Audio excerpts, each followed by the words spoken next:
Welcome, everybody, to Krystal, Kyle, and Friends. I'm very excited because today we're talking to ex-MAGA influencer, Ashley St. Clair. Ashley, thanks so much for joining us. We appreciate it.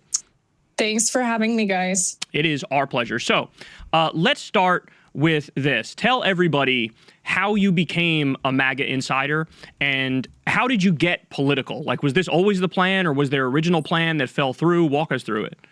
A series of unfortunate events and very low self-esteem was how it started, mostly in college. So I was 18 years old, and right away I'm swept up into the Young Americans for Liberty and Turning Point chapters, and I start tweeting. I was a child of the internet, so I was always online and getting attention for rather provocative political opinions. And it really just snowballed very, very quickly in terms of getting involved with Turning Point. It was very fast that I was invited to my first Turning Point event, and I'm getting my own special graphics, and I feel important. And Charlie Kirk's, personally going through my page and telling me I'm doing great work, I have a lot of potential.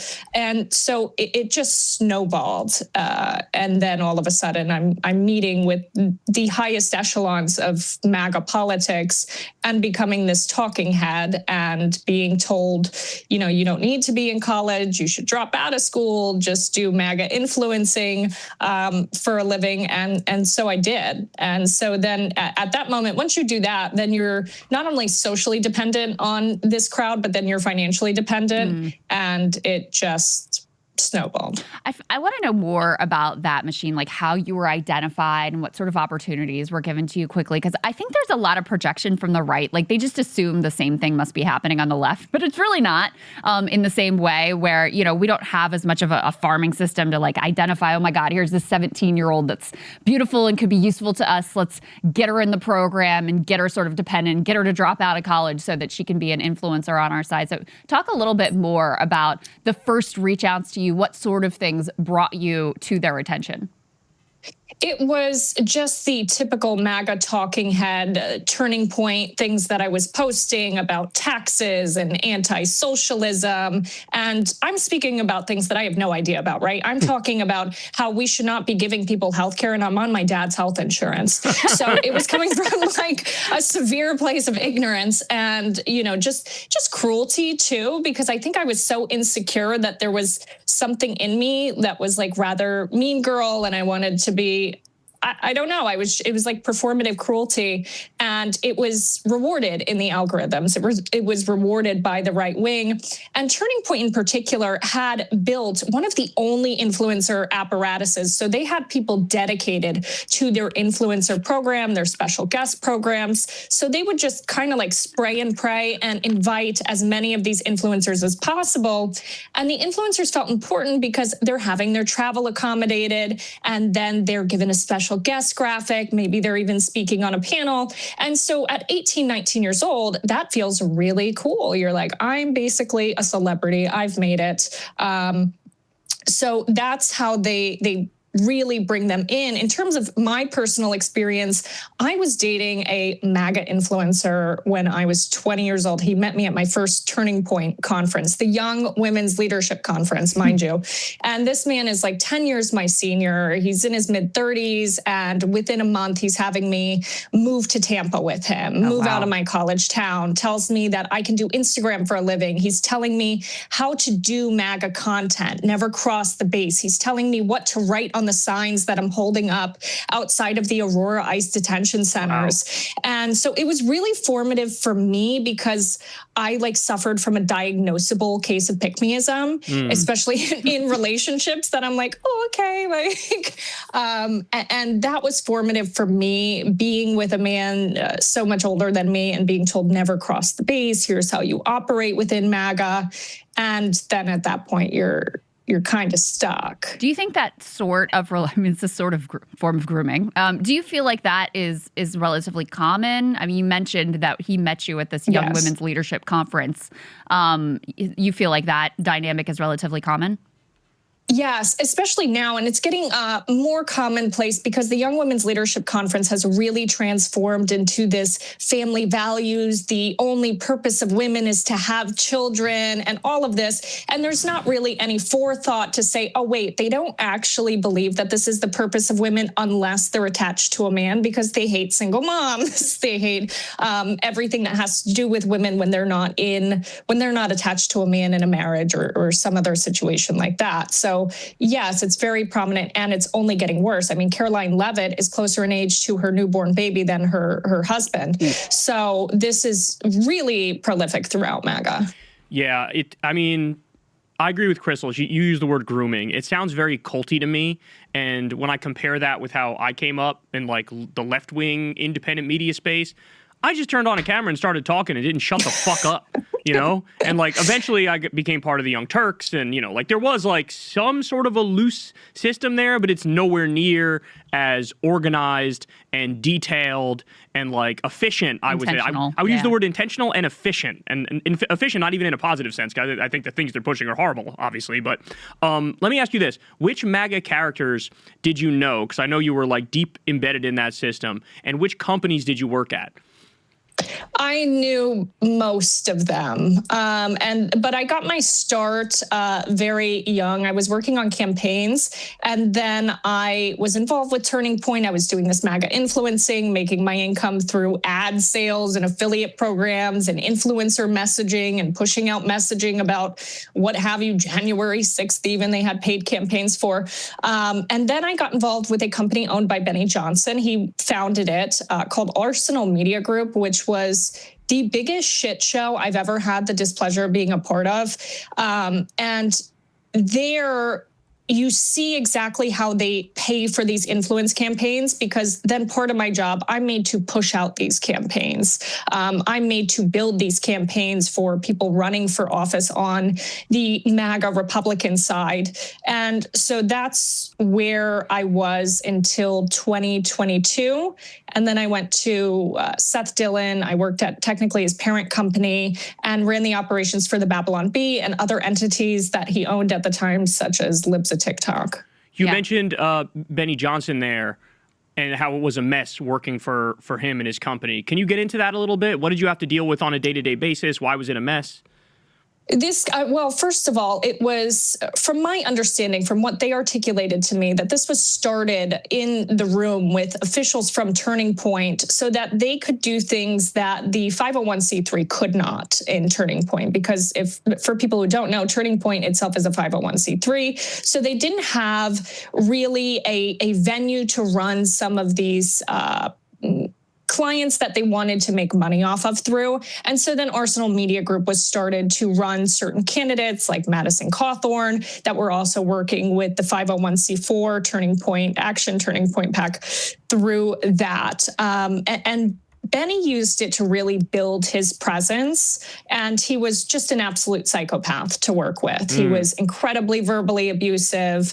There were, the CEO of this company was giving myself and other people drugs so we could pull all-nighters. Whoa. He was an alcoholic. People were not, yes, it was crazy. And, he was sleeping with staff members. And male or female? Oh, we'll get to that. No. Jason was sleeping with staff members, many of the women, which I was upset because then people thought I slept with him. Mm-hmm. And I wouldn't lower my standards till much later for other men. But it was, so it was a degenerate nightmare. And Turning Point was aware of this. But also simultaneously at this company, I'm shown how much money they're making on sites like Facebook. They're making 5-6 figures a month on Facebook. People like Don Jr. and Charlie Kirk and Benny, and they're really monetizing the Trump content. They're viewing everything in MAGA as a potential content. Sorry, Krystal, just real quick. You mentioned drugs. Would you say, was it Adderall? Was it modafinil? I know that it was modafinil that he got from Mexico. So it was like Mexican modafinil.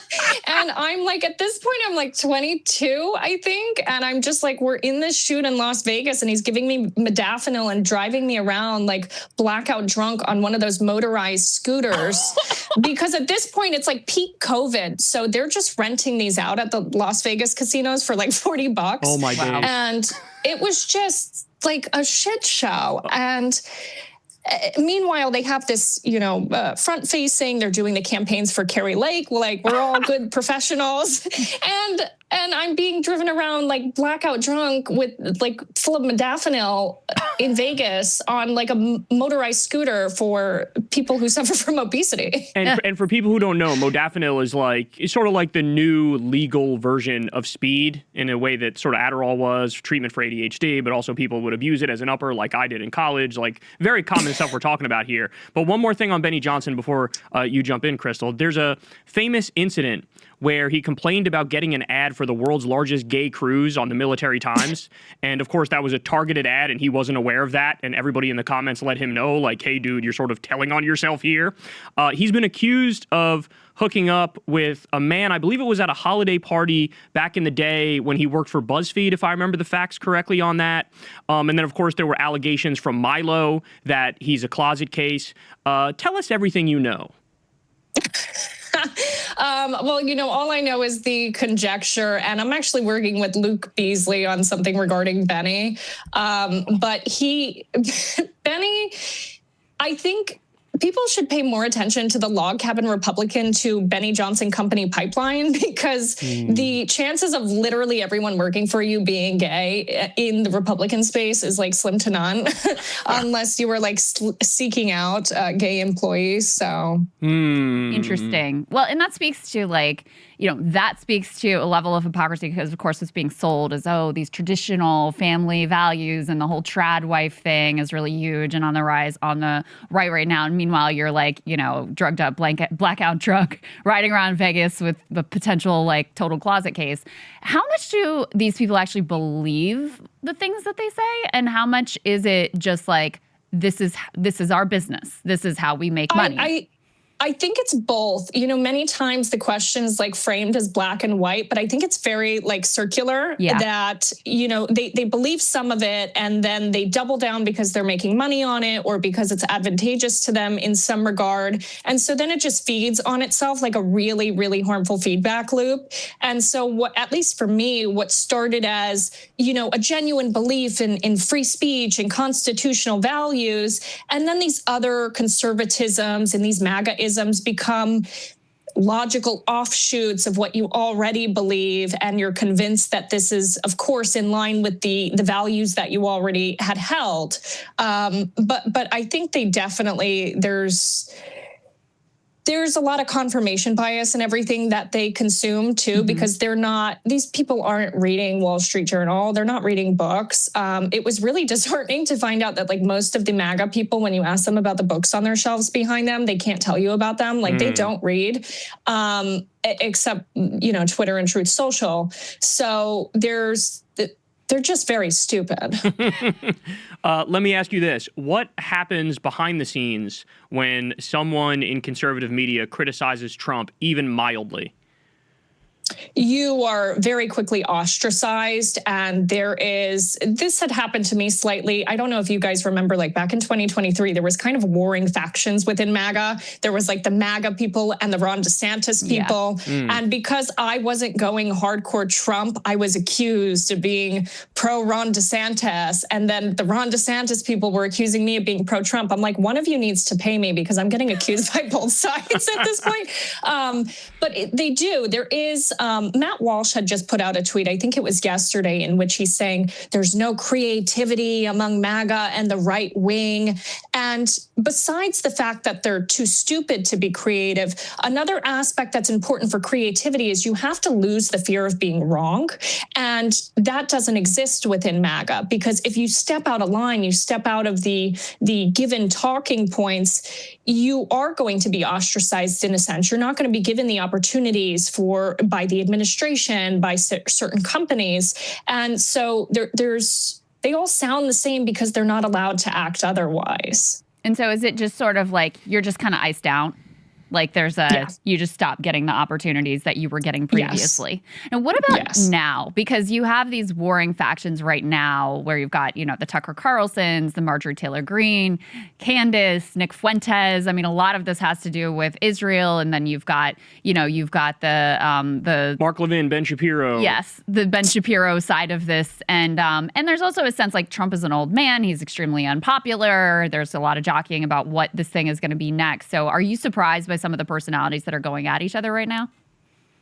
No, not at all. I think some of these personalities are opportunistic. I really encourage anyone who's leaving MAGA to be introspective about the cruelty that we ignored, because all of this cruelty is only allowed to happen because of the cruelty we ourselves ignored, and to really pay attention to the certain communities and voices and activists who had been screaming into the wind about this. And we called them crazy. We said they were wrong. And so I think it's not helpful to come back and say that you were duped by Trump, because we weren't. He's always been this way. People have been talking about this for quite some time. We just thought that they were being hyperbolic because we weren't allowed to read.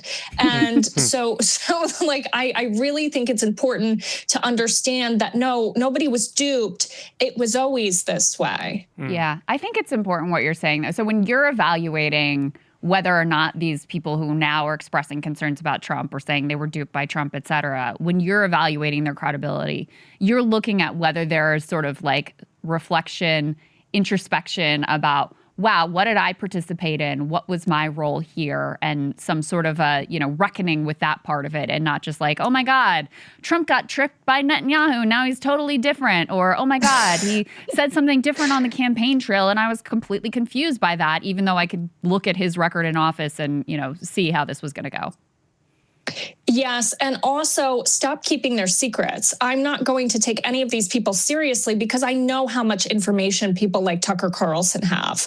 And I've had private conversations with him where he's been incredibly helpful to me in terms of information that I needed, whatever. And they need to stop keeping the secrets of MAGA. They need to stop keeping the secrets of Trump and let it all out there, because I know these people did not sign NDAs. And I know there's a lot more that they could be exposing about how this operates and how we got to the point that we are now. And I think, feigning some sort of ignorance or that they were duped or, so sorry, I promoted Trump. Well, what else did you promote? Because it's not just Trump who's rotten within this, because quite frankly, he's not all there. There's a lot of people who are complicit in this that they also need to discuss. How coordinated is the messaging ecosystem between the politicians, the podcasters, the influencers, the activist groups? Because I think back to the most recent attempted attack at the White House Correspondents' Dinner, exactly. And within minutes, you had people tweeting about the ballroom, and they wouldn't shut the fuck up about the ballroom. And then Trump goes and talks 30 minutes after it, and he's like, this is why we need the ballroom, everybody. Everybody needs to... And I'm looking at this, and I'm going, I mean, shit, I wasn't looking for a conspiracy theory here, but holy shit, immediately you guys slap us across the face with this as if it was, coordinated every step of the way. So just how detailed and coordinated is that ecosystem? Well, it is very coordinated. I was involved in many of these coordinated group chats. They have several group chats also that have members of the administration, members of the Trump family that are very involved. And they are talking about, hey, here's how we respond to this. Here's how we don't respond to this. There's also coordinated during the campaign. There were coordinated influencer calls with the messaging.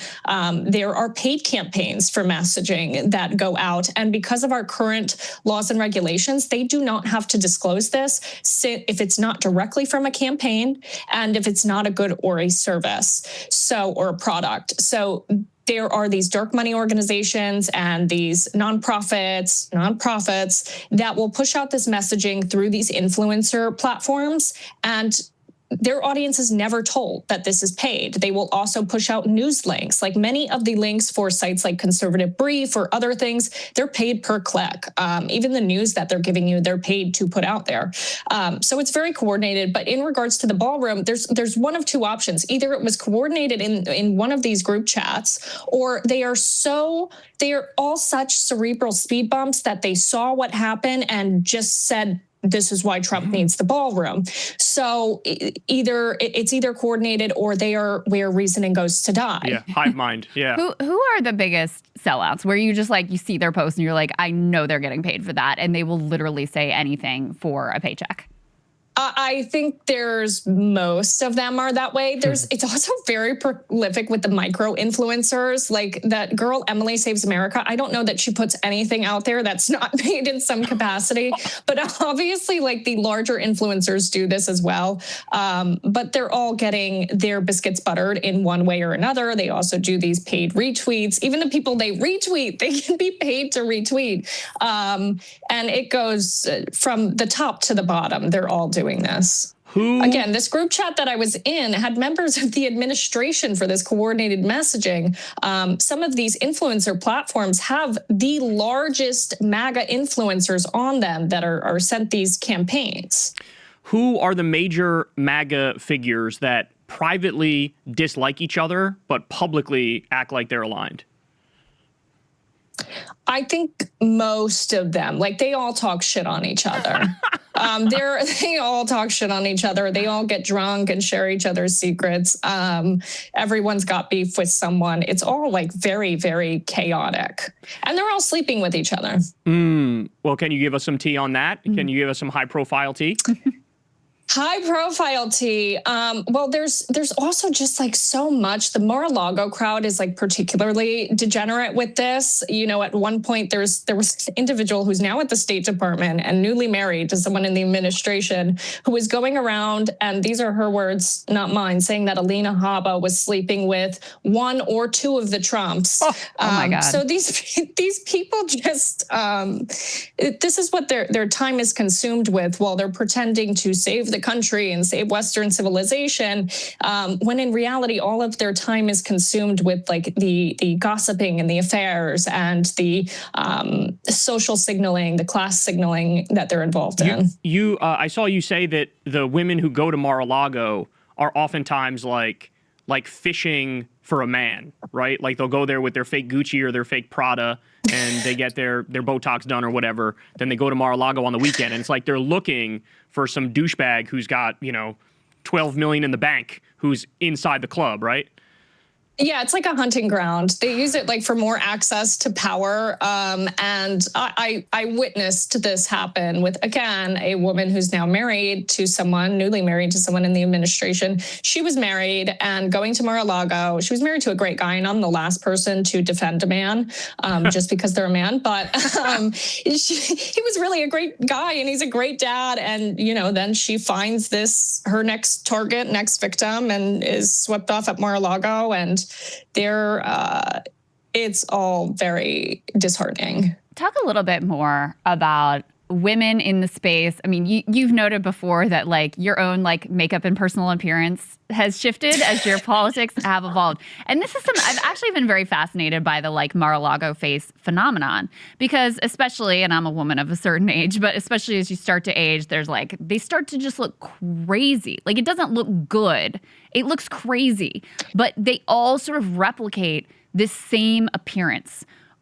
My theory, you can tell me if this is correct, is that it is almost like a signal of like, this is my political tribe, this is my affiliation, like I'm willing to go to these extreme lengths to meet this particularly bizarre beauty standard. Is that kind of the mentality going on, or what do you think that is? It's political and class signaling in a way. So I was pressured to get like my boobs done by these people and really? stuff. So yes, and I still have those texts by these people at Mar-a-Lago, and I have everything, guys. And so, but there's also, I think the like MAGA aesthetic of it. Who would be the type of people that are like, Ashley, you need to get your boobs done? Like, who is this coming from?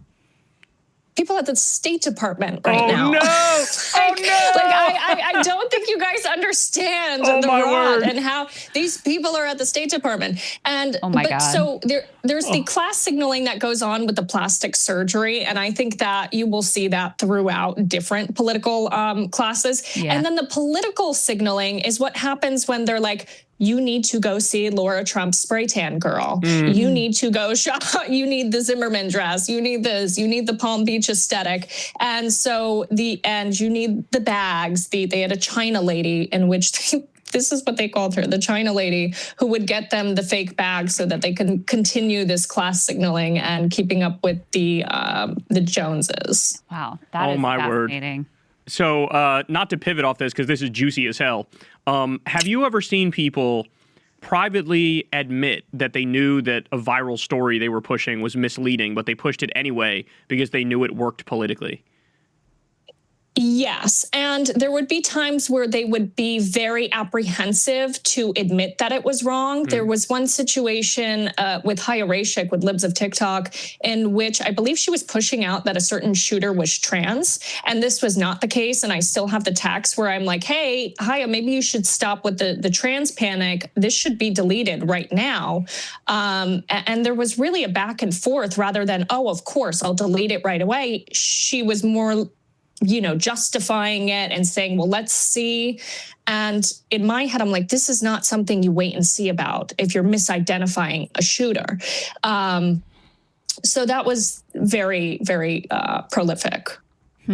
Talk a little bit more about Haya and what it was like working with her, because I know you worked pretty extensively with her, and this just became a whole industry of like, let me find this random person and ruin their entire life. Let me at times make up things about them. It was all feeding, as you put it, a trans panic that became a really core part of MAGA ideology, and I know is one of the things that your participation in that you've expressed some of the most regret over. So, and I think working with her probably helped accelerate my disdain for the trans panic and seeing that this was very wrong. But most people don't understand Libs of TikTok is not just Libs of TikTok, the Twitter account. It is Libs of TikTok LLC. Mm-hmm. It is a business. Taylor Lorenz did the original reporting on this, but she's making a lot of money doing this. This is incredibly lucrative for her, where she's not just getting the bare minimum. She's bragging about the designer she's getting, and she's doing these speaking events now. Like, this is not someone who's like, I just need a modest income because I can't have any other job because the left wants to kill me. Like, she's like, I'm going to buy a new house and designer. So it is a business, and it was very difficult for me to work with her and see and have to tell her, hey, if you're going to post children, if I can't stop you from posting children, you need to blur their faces. We cannot dox children.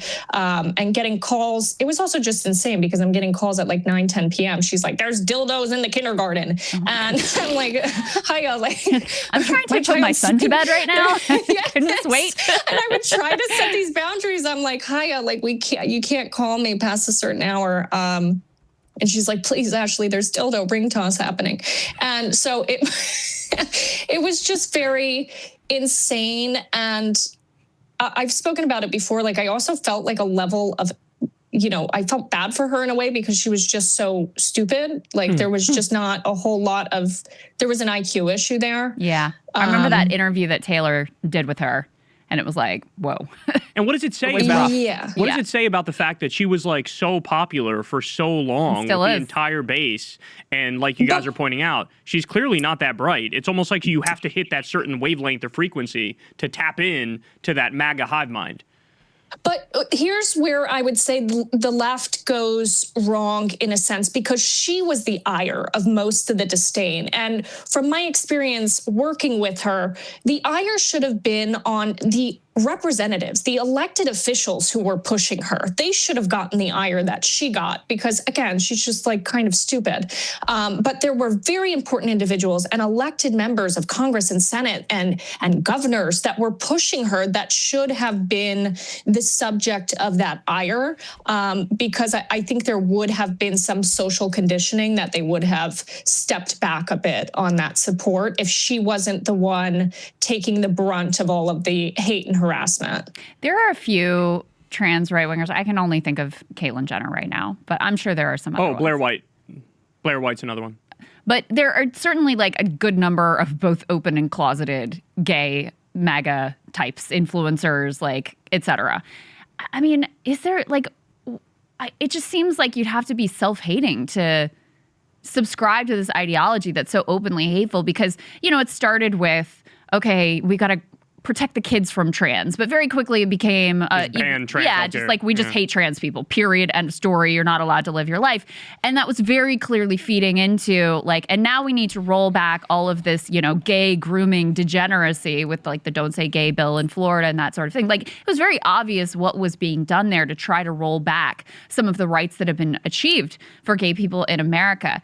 And so how do people who have identities that conflict with the ideology, how do you think they cope with that? And I feel like you have some insight into that because obviously the policies are also extremely anti-woman and extremely anti-single mom, which you yourself are.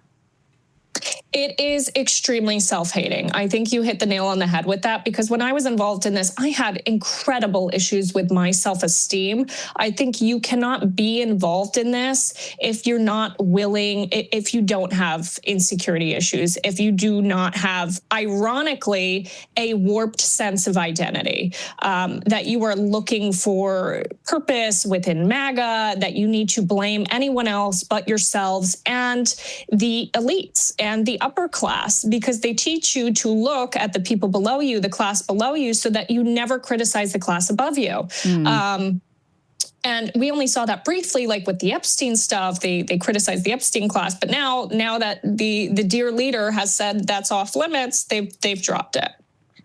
Are there any old school Republican types still left in these circles? And when I say that, I mean like relatively normal type, like, you know, think of 1980s highly educated, waspy George H.W. Bush types, or is it all like, you know, a bunch of degenerates and freaks who are partying and addicted to drugs and it's debauchery and it's insanity?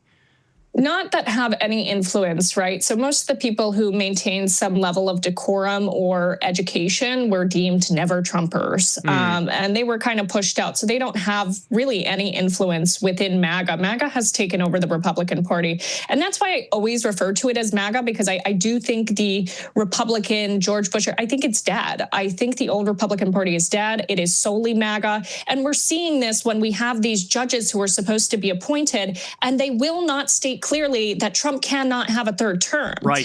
They will not state clearly that he did not win the 2020 election. And that to me answers your question in the sense that no, even at the upper levels, these people who are supposed to be judges and educated and have some level of respectability, they are terrified to speak out of line with the talking points and speak against dear leader. How much did you see? There have been a few Republican group chats that have been leaked that are just like completely Nazi riddled, you know, and just like overtly racist Nazis, grouper pilled, et cetera. How much has that taken over the Republican Party? It's gotten a lot more prolific. It was years ago that, you know, most Republicans were saying, hey, it's pretty bad that Kyle Kashuv said the N-word on video. And now it's like that would do nothing now. And in fact, like it might even boost them. So there's definitely been. Yeah. Yes. Or whatever. What's the right wing one? The give, send, go. Is that what it is? Anyway. Yeah. They'd start some sort of campaign and get handouts because it's only good when they get handouts, not when people get healthcare. And so, but it's become a lot worse and more accepted. But I primarily tried to stay out of those spheres. There were like a few group chats I was in that during the E. Jean Carroll case, they were saying that she was too ugly to assault and stuff. And I left. I was like, I can't. This is too much. I don't want to be a part of this. And I left those group chats, but it's just become far more commonplace that things that they may have said drunk, they're now just tweeting completely sober. And what about Elon's ideology? I know there's some areas you can't go into with Elon, which we totally respect, and you answer what you're able to answer. But, you know, he definitely flirts with, if not overtly embraces, eugenics ideology. He did the very infamous My Heart Goes Out to You, which looked very much like Sig Heil. Like, what can you tell us about his views on race? You know, because some of it involves like the identities that are associated with me and my kids, like primarily being Jewish. I'm going to refrain just because the internet's permanent, and hopefully I will discuss that further. But I absolutely do not agree with anything that he's putting out there. Recently, he had reposted something saying that there's no way Jews can be friends of the Anglos and the whites because they promote race mixing. Oh. And that to me is so abhorrent to tweet. I hope he gets help. Let me ask you this. What attracted you to him? Because from my perspective, he always struck me as, kind of awkward and weird. And I always thought he was kind of dumb, even though the idea out there was that he's this like mega genius. And he seems like obsessed with his own branding and his own image in a way that's like truly over the top and very unhealthy. In a way that's like, he's like the top 1% of obsessing over self-image and sort of pushing the one he wants out there. It sounds like a dumb kind of question here, but was it the money and the power that was intoxicating? Was it the fact that he had this big name already? What was it precisely that attracted you to him? I think there's like an aspect of like being starstruck when you met anybody who's a celebrity when you're like 23. But the first time I meet him, I'm like, oh my God, he's so tall. Like he's a lot taller than people give him credit for. So I'm like, oh wow, he's tall. But it was also, you're young, and I had a proclivity for being a bit more cerebral. And so then all of a sudden I'm talking to this guy who's much older and successful, who's at the time, I think, is a genuine conversation about a higher cause for humanity, and being 23 and hearing about rockets and we must expand the light of consciousness. I was like, I found a new cult. Like, this is awesome. And so, it was just captivating at such a young age. Like, I genuinely, like many people, believed in him at the time and believed that he was being genuine in his articulations about wanting something better for humanity. And at that time, I did not believe it was self-interested and just in a bid for more power and control. People talk, I've read some of his biographies, and people talk about his like reality distortion abilities. Which is something that people talk about with Trump as well. I think some of these like narcissistic characters share this trait in common. I've seen it as well. Was that your experience with him, that he can sort of like, even in all of his like awkward social dynamics, he can kind of create his own reality and people become submersed in that?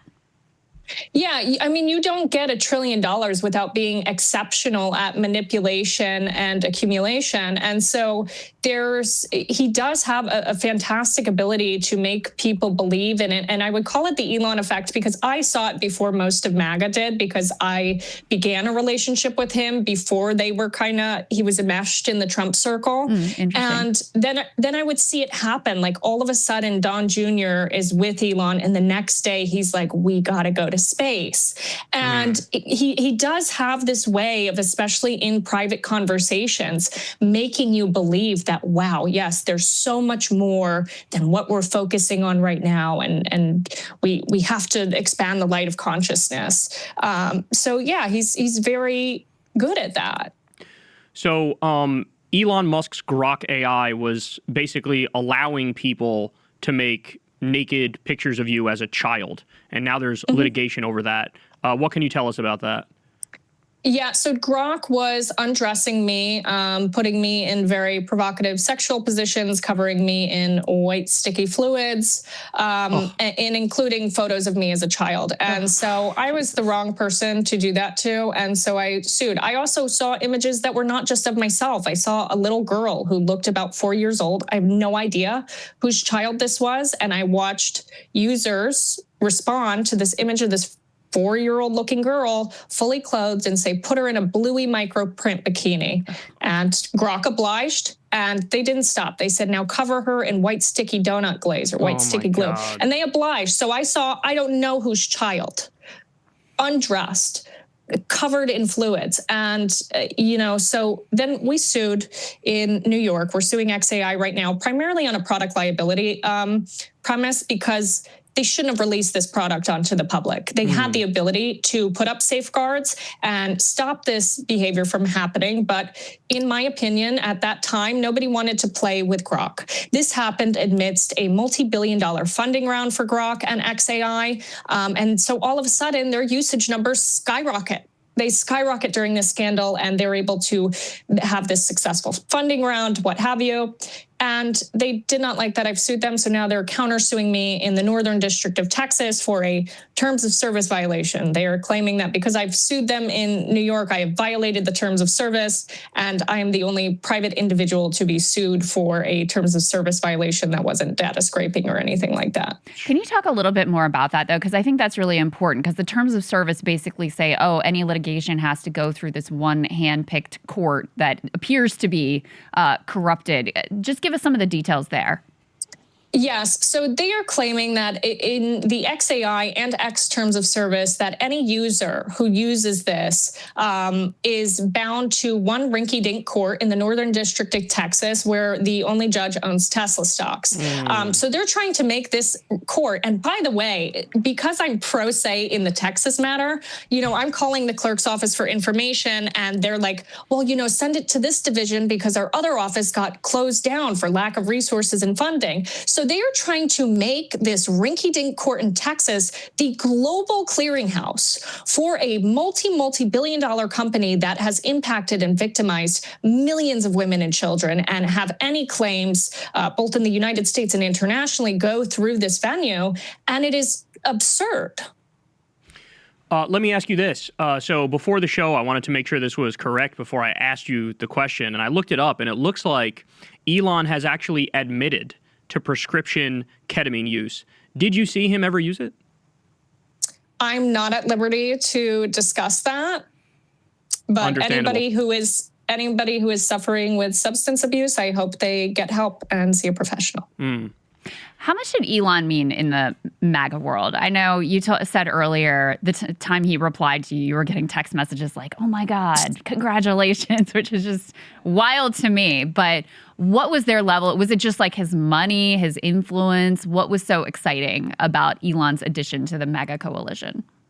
I think MAGA really wanted some sort of celebrity legitimacy, right? So like the coolest person they had was like Rob Schneider and Angelina Jolie's dad, They wanted so bad to be celebrities. Like they have red carpets at the What is a Woman premiere. Like these people want to be Hollywood and celebrity so bad. Yeah. And so when someone like Elon, who not only has the resources that they can exploit and use for their purpose, but has such, at that time, he really did not have the bad publicity that he does now. They were like, oh my God, this is our moment. A new savior has arisen for the MAGA cult.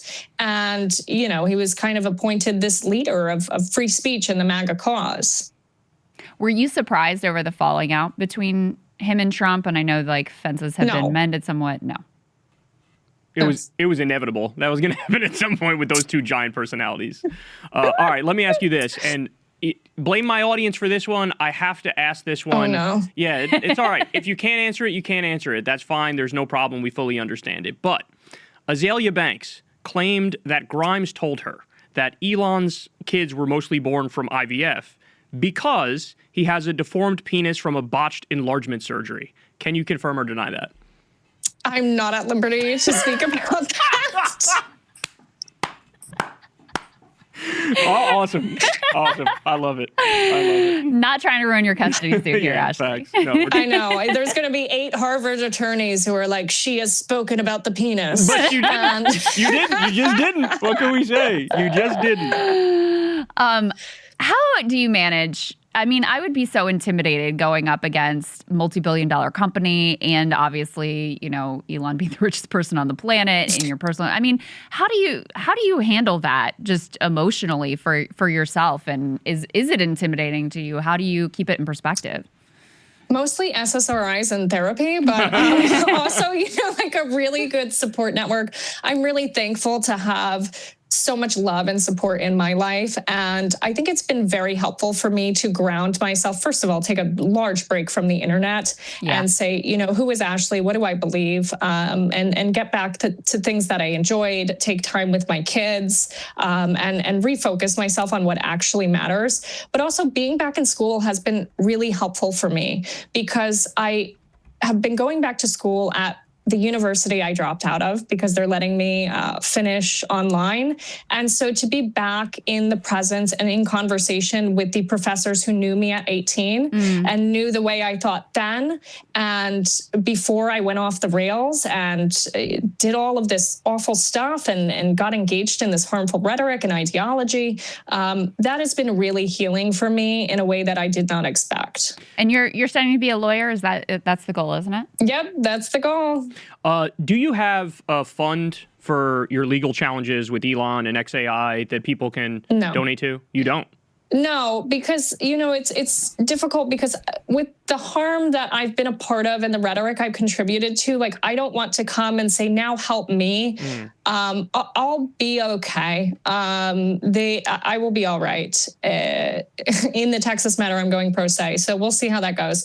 But I'll just have to read a little bit more. But I don't want to ask people to help me. The best I can do is highlight the situation because there are certain issues that are scary. We have an Escalade that was outside of our house yesterday and they're taking pictures of people connected with my family. And it's not a joke. Like, it's very serious. So the best thing I can do is just speak about things because I've been offered a lot of money not to speak. And when you're offered a lot of money to not speak, it makes you think, wait, why is what I have to say worth that much money? So that's what I'm going to do now. Well, Ashley, Krystal and I have been binge watching your videos and we find them very enlightening. We find them very entertaining. I get a lot of makeup tips from your Get Ready With Me. True. It's very Gen Z of you. But I do want to say that, we were talking earlier about, there's a whole conversation on the left, I'm sure you're seeing, about like, oh my God, Tucker agrees with us on Palestine, but he's also a Christian nationalist. So what do we do with this? And I think one of the reasons why you have so much credibility is because it's very obvious you have taken a personal financial hit for these decisions. Like the idea that you're like grifting to the left. First of all, anybody who's on the left knows the reality of the possibility of that. But in any case, clearly, as you said, there's a lot of money being offered for you to stay silent. It would have been very easy for you to just keep your mouth shut and have whatever financial arrangement you have with Elon and go about your life. I know when, you announced that you were pregnant with this baby, there were all kinds of, Ashley won, right? Ashley won in life. She's, she's made it now and she's going to be good and she's going to be set. And so the fact that there's been a genuine, obvious personal financial cost, and I'm sure personal other costs as well, I think is part of what gives you credibility that this is, that this is sincere. This isn't like a trick. You really have changed the way that you're viewing the world and the way that you're moving through the world.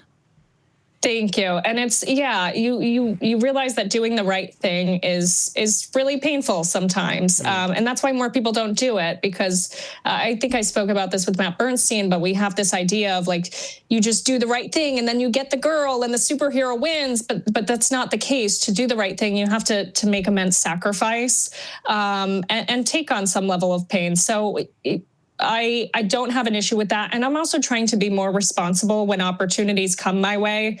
For example, I was reached out to by The Spectator. They wanted me to start writing for them or doing this. And then I looked into who funds The Spectator and who owns it. And that's something I never would have done previously. I would have been like, yes, awesome, give me the bag. And so just trying to be more responsible and grow in my understanding of what it means to operate with moral agency in the world has been helpful for me. Yeah. Well, I would say, you were 18 years old. You were very young. That's not an excuse for the harm that you genuinely caused in the world. But I think there has to be room for grace for people who are genuinely on a journey, as we all are. So I thank you for that, and I think Matt was a great choice, by the way, to do like your first interview. I thought they did a great job. They did not hold back. No, they didn't. I'm sure it was not comfortable whatsoever. Actually, I know in your previous interview you kind of sort of stayed away from this, but is there anything you'd like to plug? Because I enjoy your videos, and I think other people should see them too. No, if people find me, they find me. I'm just encouraging people to read. Genuinely, like read more books cover to cover. I know it sounds stupid, but not enough people do that. You know, we get stuck in the audiobooks and this and that. And I think there's something really helpful and healing about reading thoughts in their entirety, cover to cover, that I hope more people do. I like that. Well, Ashley, thank you very much. We appreciate it. Very brave of you to come forward and share all this information with us. I hope you enjoyed the tea as well. Thank you. Of course.